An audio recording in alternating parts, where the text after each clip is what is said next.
Centuries before Christopher Columbus crossed the Atlantic in 1492, other explorers had already reached parts of the Americas. Around the year 1000, Norse explorer Leif Erikson sailed west from Greenland and landed along the coast of what is now Canada, nearly 5 centuries before Columbus ever began his voyage. According to Norse sagas, the expedition reached a region they called Vinland, a land of forests, rivers, and valuable timber, unlike the icy settlements the Norse knew in Greenland.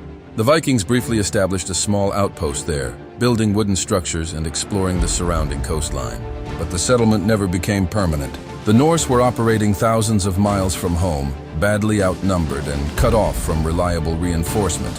Conflicts with native inhabitants, harsh conditions, and isolation eventually forced the colony to be abandoned. Over time, the voyages faded into legend. For centuries, many historians questioned whether the stories were even real.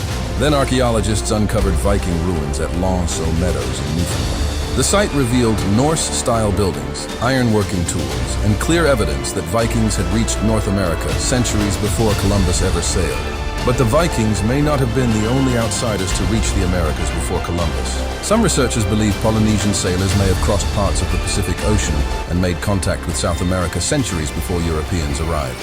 Polynesians were among the greatest navigators in human history, sailing enormous distances across the Pacific in wooden canoes using stars, currents, and wind patterns to guide them. Long before European exploration, they had already settled islands spread across thousands of miles of open ocean, including Hawaii, Easter Island, and New Zealand. One of the biggest clues pointing toward possible contact is the sweet potato. The plant originated in South America, yet it appeared across Polynesian islands before Europeans reached the Pacific. Some scientists believe this suggests contact between Polynesians and South American peoples at some point before Columbus. Still, exactly how much contact occurred remains debated. Unlike Columbus's voyages, neither the Viking expeditions nor possible Polynesian contact created a lasting connection between the continents. Knowledge of the Viking journeys disappeared from Europe, and any Polynesian contact left behind little written record. So when Christopher Columbus sailed west across the Atlantic in 1492 under the Spanish crown, most Europeans still had no idea the American continents existed. Believing he had reached islands near Asia, Columbus instead encountered lands already populated by millions of people. And unlike the earlier voyages that came before him, Columbus's expeditions permanently connected Europe and the Americas. What followed was an age of exploration, conquest, colonization, trade, migration, and war that reshaped world history forever.